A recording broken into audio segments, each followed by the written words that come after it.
जैसे कि हम देख रहे हैं कि क्या एक्सपेंशन प्लान्स है, कैपेसिटी एडिशन के लिहाज से क्या ग्रोथ प्लान्स है कंपनी के? जी सर, पहले तो मैं आपको बता दूं कि श्रृंगार एक मंगलसूत्र की मैन्युफैक्चरिंग कंपनी है। 40 साल से मैं इस कंपनी को मैं चला रहा हूँ, मुझे 40 साल का अनुभव है और ये कंपनी स्थापित हुई थी 1963 में।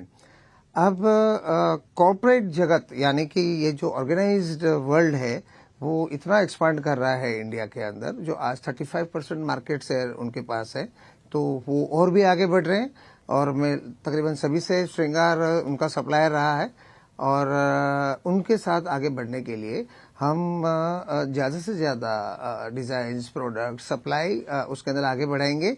और जो 65% मार्केट है वो है सिंगल स्टोर, जो स्टैंड अलोन स्टोर्स हैं पैन इंडिया, उनके साथ काम करने के लिए हम उनके एरिया में जा रहे हैं। जैसे आपने बताया exactly store, but it's not a store, it's a supply station. एक ऑफिस वहां पे रहती है, जैसे दिल्ली में हमने जस्ट अभी ऑफिस करी।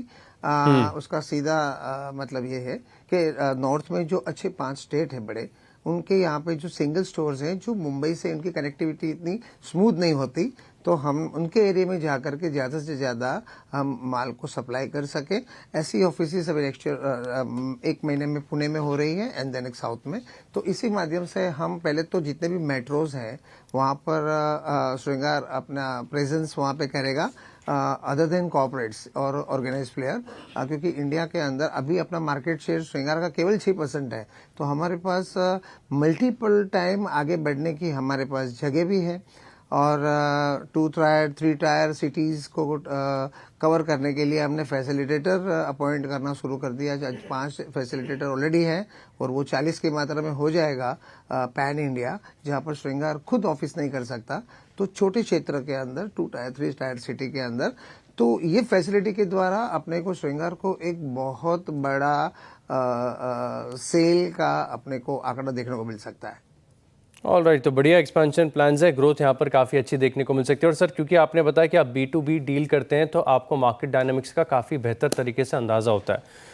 तो इसी चीज़ को ध्यान में रखते हुए जिस प्रकार से सोने की कीमतें लगातार बढ़ती जा रही हैं, क्या बिक्री के ऊपर, डिमांड के ऊपर कोई इम्पैक्ट देखने को मिला? और कुछ रिपोर्ट्स भी मैं पढ़ रहा था जिसमें बताया गया था कि जो लोअर कैरेट्स की बिक्री है अब वो थोड़ी सी ज़्यादा बढ़ गई हैं। क्या इंडस्ट्री में ऐसे कोई ट्रेंड्स विजिबल है? डेफिनेटली सर, ये बहुत सालों से ये ट्रेंड है। जब मैं इस इंडस्ट्री में आया था तो 180 रुपीज गोल्ड का प्राइस था। आज 10,000 में भी गोल्ड आज नहीं मिल रहा है। तो जैसे ही गोल्ड हमेशा से महंगा रहा है, आज 50 साल पहले भी गोल्ड सबको महंगा ही लग रहा था।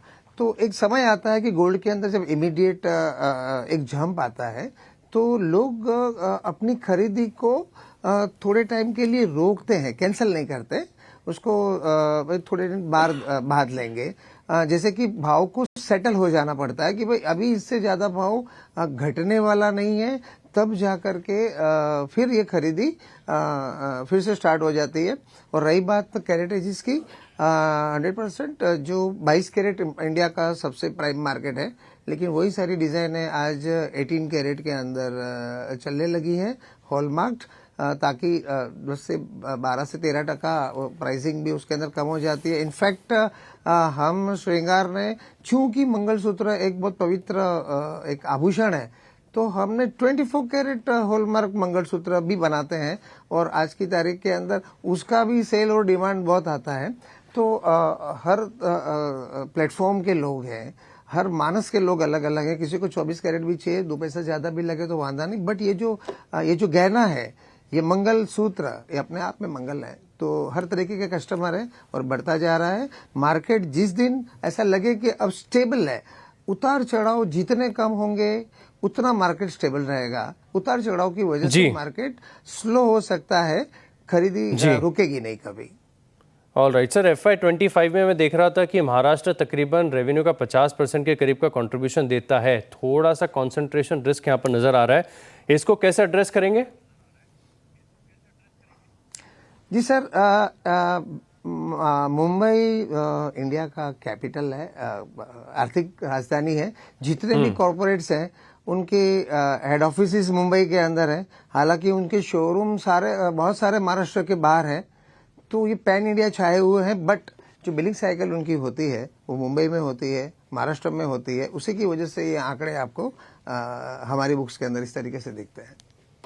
ऑल राइट, शुक्रिया सर CNBC आवाज़ को वक्त देने के लिए और विस्तार से बिजनेस के और आउटलुक के ऊपर चर्चा करने के लिए। धन्यवाद सर।